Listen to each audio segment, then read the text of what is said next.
Now, let's answer question from one of our followers. At pinipm niya ito sa isa sa ating FB page, so hindi natin i-reveal kung sino siya. Ang nandito ay tatlo ito. Ang question itong tatlo ay, what number replaces the question mark? Para sa mga bago pa sa channel ko, ito yung FB natin. Ito namang Philippine Civil Service Review for All, kung saan pwede kayong pumunta sa files ng grupong ito para makakuha ng mga libreng printable na reviewers. Pwede rin kayong mag-post dyan at marami din tayong mga FB members na haping sagutan yung mga tanong ninyo. At ito naman yung iba pa mga FB groups na lagi nating tinatambayan.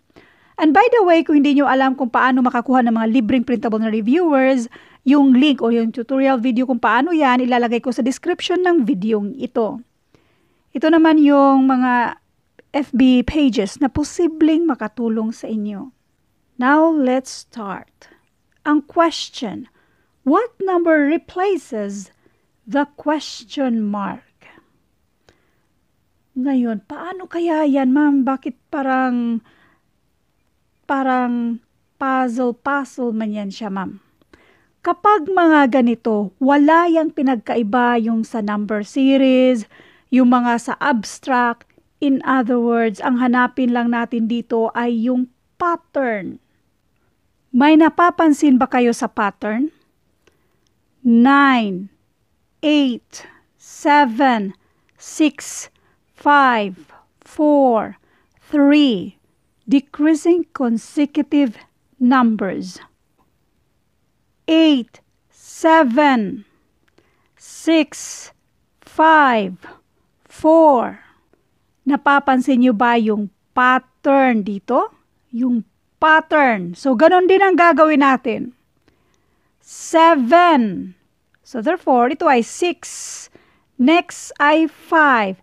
So, ang sagot dito ay 6. Pattern. Now, another way, kasi mayroon pa ako napansing pattern dito. 9 plus 7 equals 16. 16 divided by 2, and that is 8. Now, 7 plus 5, and that is 12. Divided by 2, and that will give us 6. Another one. 5 plus 3, and that is 8. Divided by 2, and that is 4. Meron siyang pattern. So, gagawin ulit natin siya dito. 8 plus 6, and that is 14. 14 divided by 2 equals 7.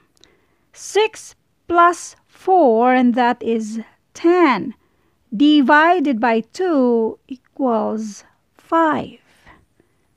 Ganon din ang gagawin natin dito. 7 plus 5, and that is 12. Divided by 2 equals 6. So therefore, ito na yung sagot. 6. Ma'am, paano mo ginawa yun, ma'am? Paano mo nalaman na mag-add ka, tapos mag-divide? Kaya nga, yan ang tinatawag na pattern. Hanapin natin yung pattern dito. So, parang naglalaro lang tayo. Now, paano ma-master na madali mo mahanap yung pattern? Practice. Practice. Practice. Kasi the more na marami kang na-encounter na mga ganito, mas madali kang makathink sa mga posibleng pattern.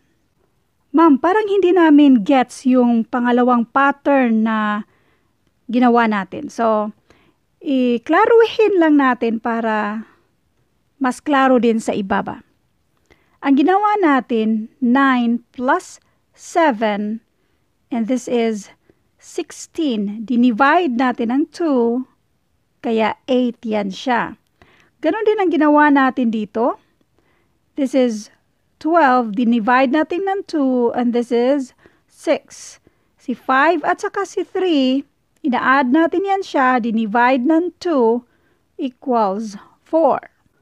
Ang next natin ginawa ay ina-add itong dalawa, and this is 14, dinivide ng 2 equals 7. Next, ina-add itong dalawa equals 10, dinivide ng 2, and this is 5.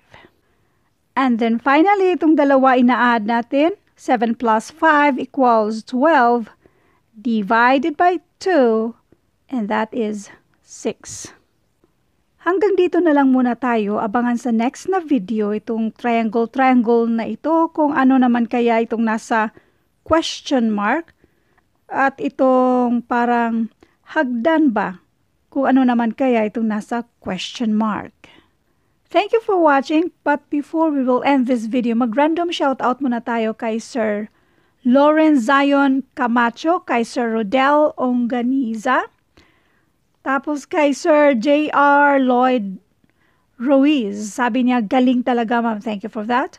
Kay Sir Elmer Indino, big help. Thank you ma'am. So, thank you so much. Kay Sir Boss Dodot also. Sabi niya, thank you po ma'am sa binigay niyong diskarte sa amin, lalo na sa magtitake ng exams. Kay Ma'am Asuncion Emmy Arroyo. Sabi niya, thank you so much na receive ko na yung soft copy ng reviewer. God bless. Pero pa siyang isang sinabi doon. So, ito lang yung nakopya ko. Shout out sa inyo, madam. At kay Zolkefi Yahaya. Thank you, ma'am. I'm preparing for Mensa test. Your content ay very helpful daw. Thank you so much. Sobrang thank you din sa lahat ng mga mahilig mag-like sa mga videos natin at yung iba pang mahilig mag-iwan ng mga magagandang mensahe, yung nakaka-inspire. Thank you so much. All I hope and pray that you will be blessed more than pa sa in-expect nyo. Thank you and God bless.